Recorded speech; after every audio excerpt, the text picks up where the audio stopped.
Cachamaniacs.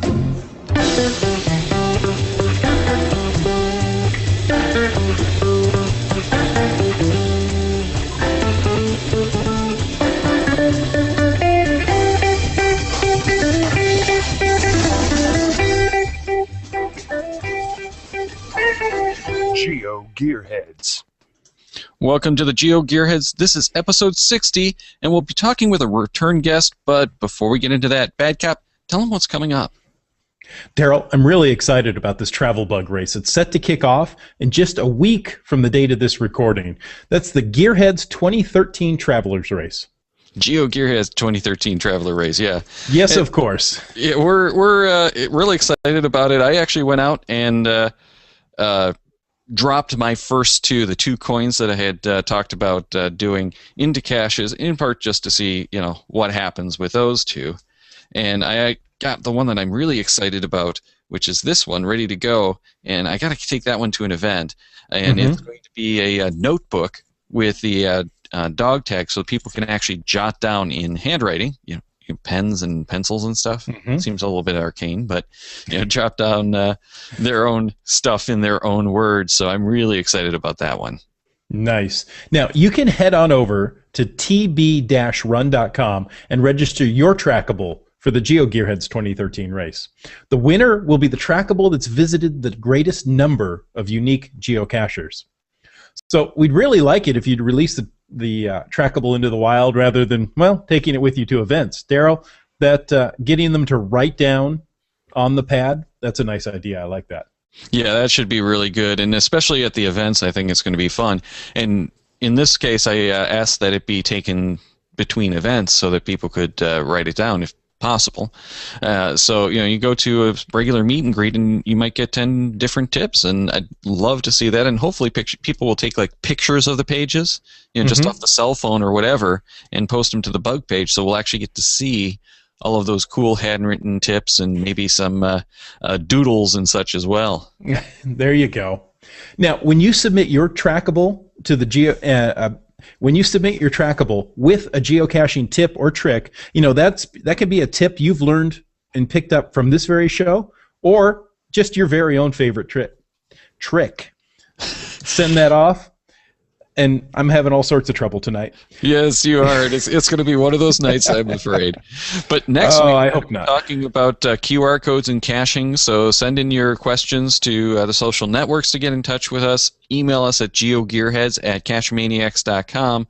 Or, of course, we love hearing those in your own voice, so call 206-350-3647 to leave us a voicemail.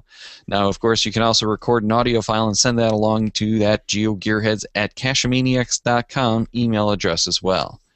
But now I think it's about time to get into the Ontario Trails Project with our guest, the Northern Penguin, and you might remember him from Beta 28 when we talked with him about caching cameras. So welcome back to the show.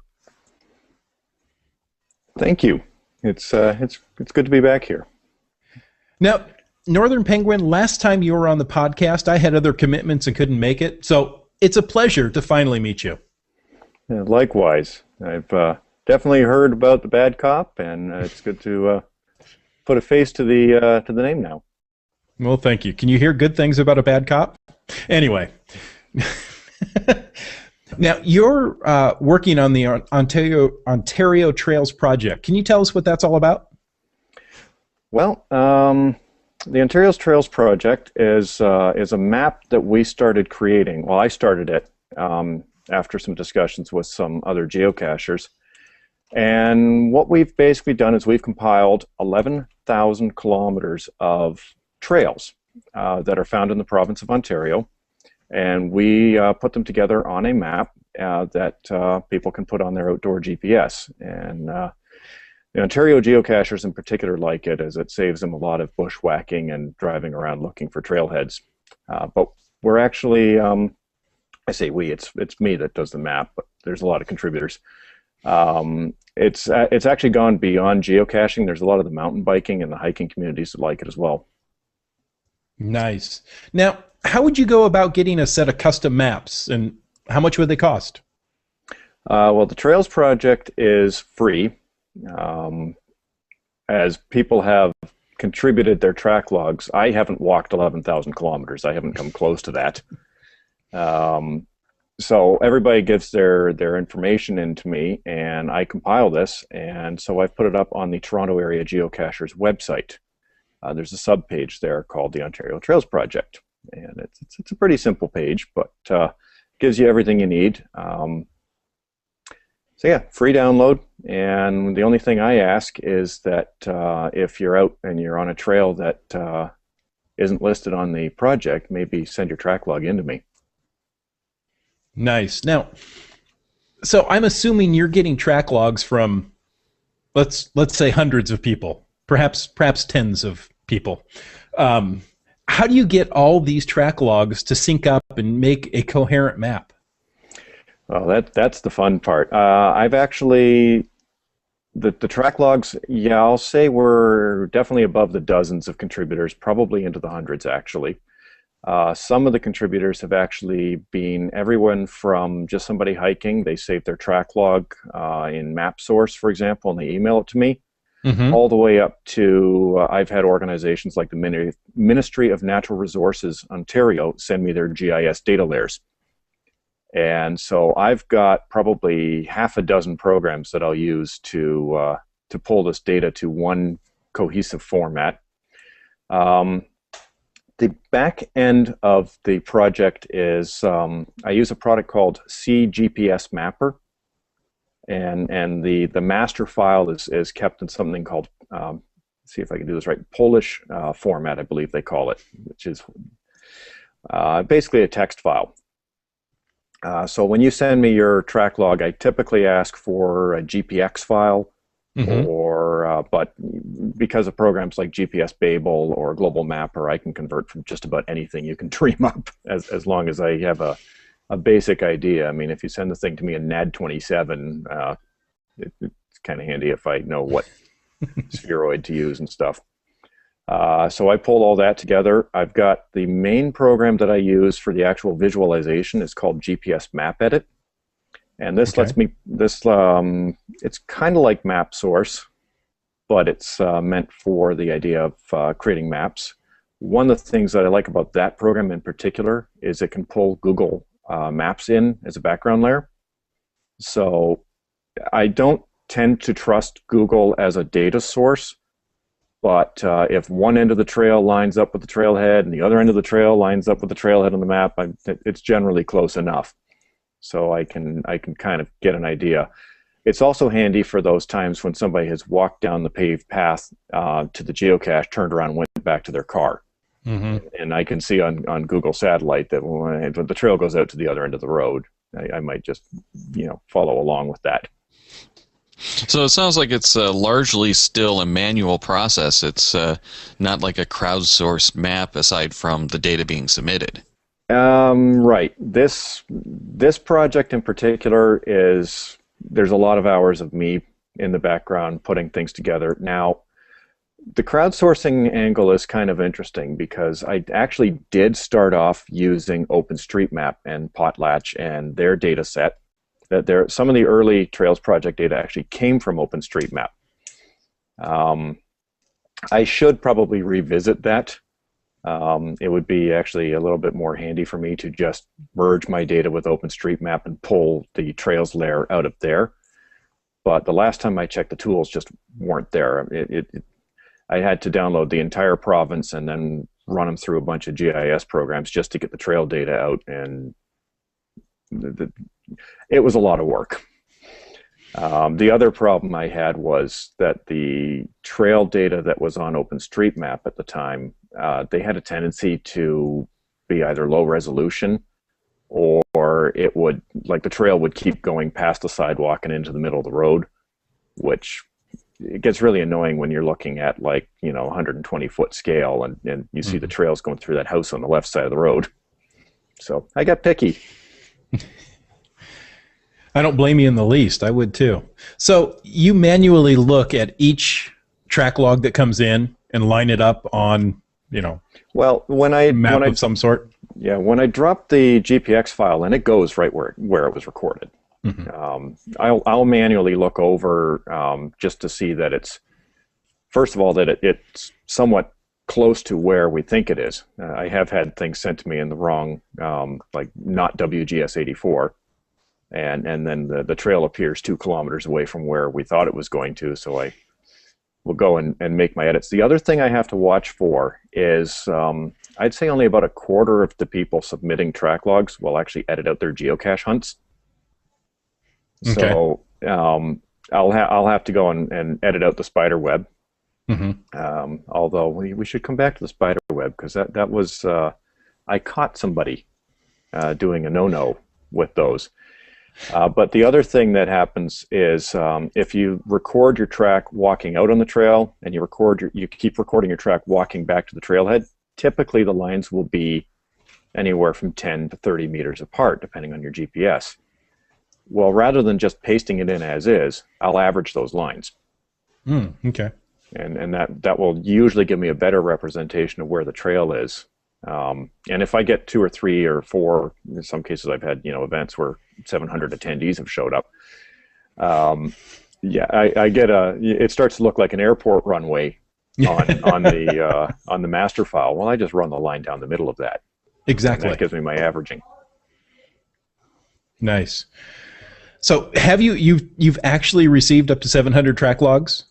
Not 700. Oh, okay. I wish I could get 700 track logs, but yeah, I usually get a good sampling. Mm-hmm. We've always had enough that I update the project probably every 3 months, mm-hmm. and I usually have a good amount of updates included in each of those. It's not just for the last 3 months I got 2 lines. Here you go. Right. My change log tends to be 20, 30 elements for each update.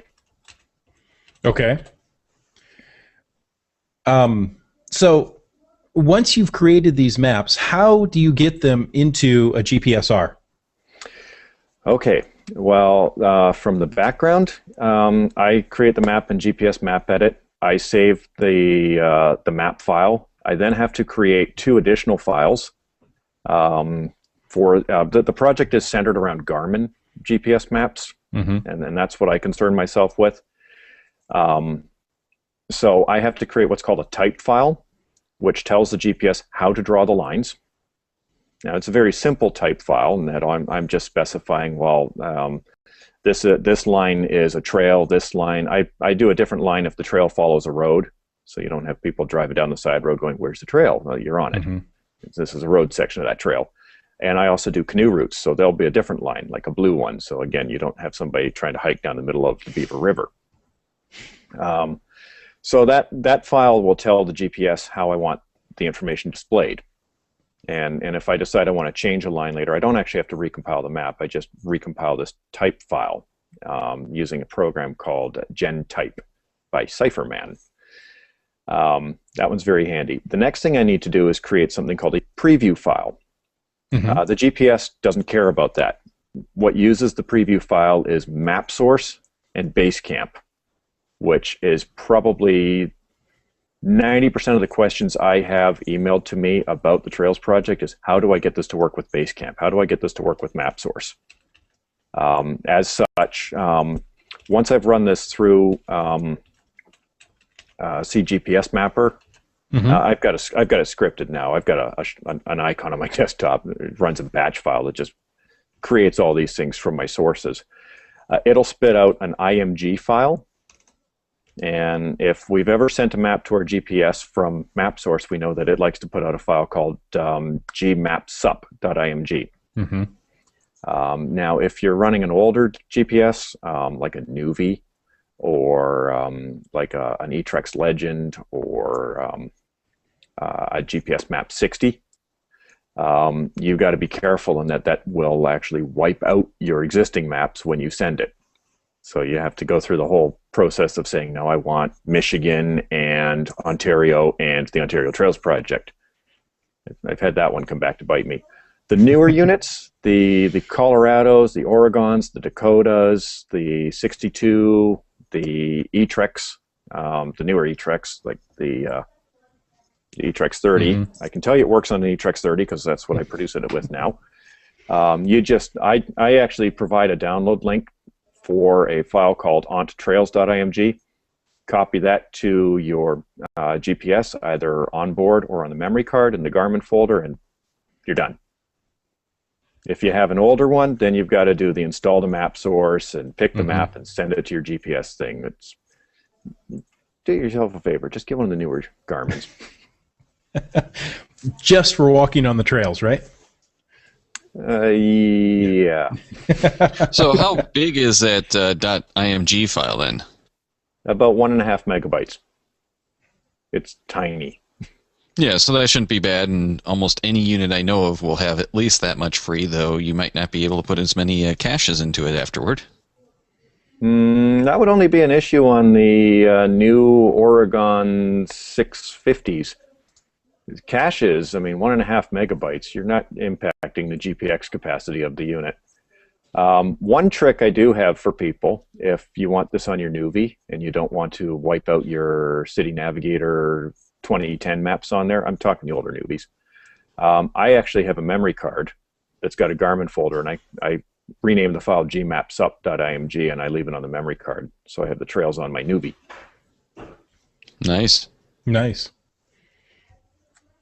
That works. So, could you estimate how many hours you have in this project? Thousands. Thousands. How long? How many years have you been doing it? I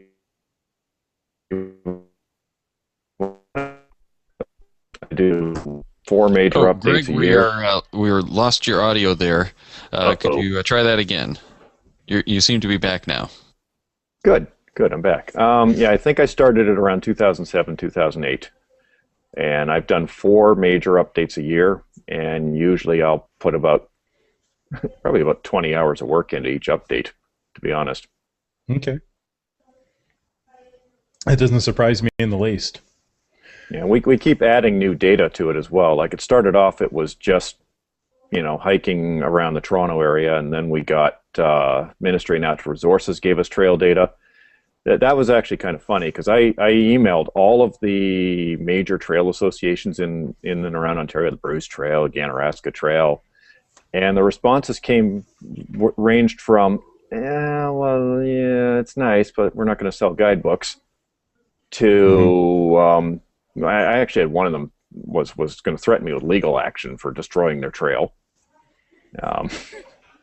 For having people walk on it? For having people walk on it. That trail system, I went hiking on it about 2 months afterward. I couldn't find the trail because of all the overgrowth. I think they could use the traffic, actually. But it was funny, because about 2 months after I had all these conversations, I get an email from the Ministry of Natural Resources that says, we've got this health directive from the government, and we want to get people outside, so here's all of our GIS data, which was very high resolution trail data for some of these trails that had been complaining. I have had some, like the Trans-Canada Trail, their response was, here's our GIS layer, go to town. Really? Yep. No issues? Just no issues whatsoever. I've also had one commercial project. I won't name them because I don't want to hear from their lawyers, but I have had the Ontario Trails project 100% duplicated in a commercial product. When challenged, they claim to have come up with my GPS errors on their own, which was really funny too, because the error was right there in my track log. So yeah, they're not fooling anybody. Right. And over time, like I said, the trails have grown. I think it was last year we started adding the canoe routes and portages, and I started like, if there's something I come across that's interesting on the trail, like there's a landmark, I'll put a little pin on the map to say that's there. Just keep things interesting. Certainly. Now, you mentioned that you work mainly with, or work for the Garmin units, but what about the Magellan and the Delorme units? The Delorme units are pretty self-sufficient. What I do for them is I release the Trails project in a number of data formats. One of them is GPX, and the Delorme crowd just throws the GPX of the trails they want on their GPS, and they just carry on. For the Magellan crowd, they really have a limited platform there. It's really hard to make custom maps for Magellan, mainly because most of the units I've come across don't support transparent overlay maps. One of the handy things I have with Garmin is my map, I actually have no background layer. So if you have City Navigator or Topo Canada or Topo USA loaded on there, it will show through, and that is very handy. The Magellans don't do that. If you wanna put my trails on your Magellan Topo map, you have to literally crack open the Topo map and insert the trail data and recompile it. I'm not going to do that because I don't want to hear from Magellan's lawyers. So what we've got exactly. What we've got for the older units, like I have an Explorist 600 and an Explorist XL here, a couple of my older GPS units. We provide the shapefile data. Essentially, I just take my Polish format file and I convert it over to a GIS type file format that's commonly used by the serious GIS users, called shapefiles. And with that, we've got a set of instructions that lets an individual, if they want to dive in there and get technical, they can download the shape data from my Trails project and merge it with some of the Magellan mapping products. Sounds good. Daryl, do you have any more questions? No, I think we've pretty much covered everything that I could think of, though maybe we want to go a little bit into what would be the best way to go and capture a trail if you wanted to submit a trail to the project. Yes, that one, well, the very first thing I would suggest you do, what I do when I go to capture a new trail, when I get to the trailhead, I'll reset my track log. Nice thing with the newer units is I can just say save my track log and clear it to this point. I will set my GPS to record the track data most often, which gives me all the nuances. Not as critical when you're hiking to be most often. If you're on a bike and you're doing, geez, I'm gonna out myself as a Canadian here. If you're going along at 20 kilometers an hour, and you're on a winding trail, you're going to miss a lot of those bends in the trail because you're just moving along and the GPS hasn't recorded a data point for that point yet. So set the track data to most often. If you clear your GPS before you go out, then you don't have to worry as much that the GPS is going to choose to archive it right in the middle of your track. And then just save that. When you get back home, and I mentioned earlier, save the trip out and the trip back, because the GPS variants, I can average those. If you were geocaching, if you were wandering off the trail, if you sat somewhere for a half an hour while the GPS drew little spiderweb patterns, and you know that those are there, there's tools in MapSource. I know those ones very well. Basecamp also apparently has it, but I have to admit almost defeat when using Basecamp. I fire up a Windows session here and load up MapSource. But you edit those out. You can just highlight all the points and delete the errant data. If not, at least put a pin there to tell me that, well, this is not part of the trail, all this winding around here. I left the trail here. The other thing I ask people for when they're submitting the track logs to me is if you know about the type of the trail or any usage limitations on there, or if there's a fee, for example, please include that information in the email. That way I can put notes in there. What I'll typically do for parking areas or trails that have an access fee is I put a $sign at the end of the name to say that this is, you're going to have to pull your wallet out when you get here. I'd also like waypoints for parking lots and or major features like, okay, well, there's a bridge here, or you recorded the track up to the creek and turned around because the trail did not actually go across the creek. I've had sections where I've had the trail drawn across the creek linking the two track logs and had the email come in later says no, there's no bridge. Oh. Yeah, I can see where that would be a little bit of a trouble. Mm-hmm. Yeah, especially if you haven't walked all 11,000 kilometers of the trail. Yes. The other thing, I can hear Red 90 right now screaming at the screen if he's watching this. Don't jump out of the car, run down the trail right away. Let the GPS settle. If obviously, the more modern GPS units, like my little E-Trex here with the GLONASS there, it doesn't take nearly as long to settle down as my E-Trex Legend did. But give it a few minutes to actually figure out where it is before you start off down the trail. What should you do if you lose signal in dense trees or whatever? Well, if you've lost the signal, then if nothing else, at least note that on your track log that your signal was poor there. Okay. If there's no signal, then there's no track log. Right. If you momentarily lose the signal, hopefully you'll catch that on the way back. That's true. My E-Trex Legend would lose signal, and suddenly you jump up who knows how far and then come back to the trail again. I have an E-Trex Legend. I still have it. I use it with my ham radio. And okay. The old joke with that is all you had to do was wear a green shirt and it would lose its lock. Yeah. Well, the other one that got me with double checking and triple checking my logs is my first GPS when I was doing the mapping was a Garmin Colorado. I have a Garmin Colorado 400T. That's been my primary GPS up until last December. If you know anything about the Colorados, you know that they have this wonderful little glitch where all of a sudden you'll be walking along and your track log will jump 300 feet away and stay there for a half hour or until you do a battery pull. So all of a sudden now my track log saying the trail just jumped 300 feet to my right. And I would typically discard that track log myself. Mm-hmm. Although I could technically go and like if I detect it and I can see that it made the jump, I can actually grab that section of the track log and do some math on it and put it back where it belongs. But I typically just chuck the track log. Yeah, that'd probably be the easiest. Yeah.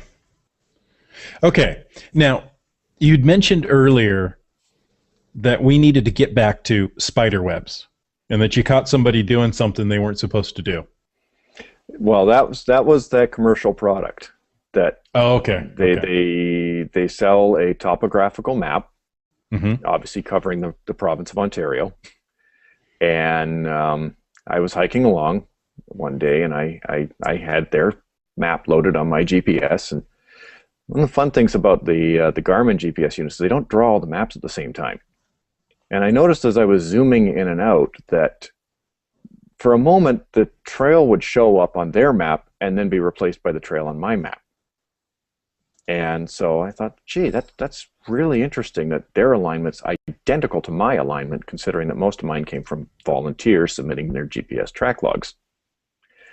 And so I started doing some spot checking in MapSource. And yes, I found spider webs from geocache hunts correlated with what was in my raw data. I'd miss an error like that. What really caught me was I noticed that they were naming their trails identical to what I do. And I have a little naming convention. Like I'll say, Bruce Trail dash side trail dash such and such. And somehow they'd arrived on the exact same naming convention. And they actually put that on their box for their product. It's actually printed on the box, my little trail label. Nice. Interesting. So they make lots of money. Now what's really got my backup and some Ontario geocachers backup is I don't actually require you to pay me to use the map data. It's not my map data. It's the community's map data. So the copyright on the Trails project is Creative Commons with attribution. Right. All they would need to do is put on the box, trail data obtained courtesy Ontario Trails Project. Done. No need for lawyers. But they don't want to do that. I got the factual data is not copyrightable, go away. And yeah. So it just feels great that they would just take the data and do what they want with it.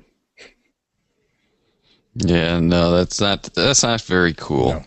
Well, thank you very much for joining us tonight again. But before we let you go, how do people find out about the Ontario Trails Project? Well, the best way to find out about that is to go to the website at trailmaps.torontogeocaching.com, or as I tell people on the trail, because I didn't come up with a very good URL for that, just Google Ontario Trails Project. The key word is project. Otherwise, you'll end up at the Ontario Trails Council website, which is all kinds of information, but not the free downloadable map. Yeah, which doesn't work very well when that's what you're looking for. Exactly. Yeah, I also tend to post when I update. I tend to post it in the Groundspeak Canada forums. Very good. All right, so that's going to do it for this week's show. Remember that next week we're going to be talking about QR codes, and don't forget to get your travelers into that GeoGearHeads 2013 race. Certainly. And check out the Cachemaniacs website at cachemaniacs.com for more on the GeoGearHeads, including show notes from this and all our episodes. We love hearing from our listeners, so leave us feedback by calling 206-350-3647, by emailing geogearheads@cachemaniacs.com, or through social media. Your support helps keep the Cachemaniac shows coming. Please consider making a PayPal donation through the link on our website to support the Cachemaniac shows. GeoGearHeads is produced by Chris Umfenauer and Daryl Wattenberg. This show's copyright 2013 by Daryl Wattenberg. All rights reserved.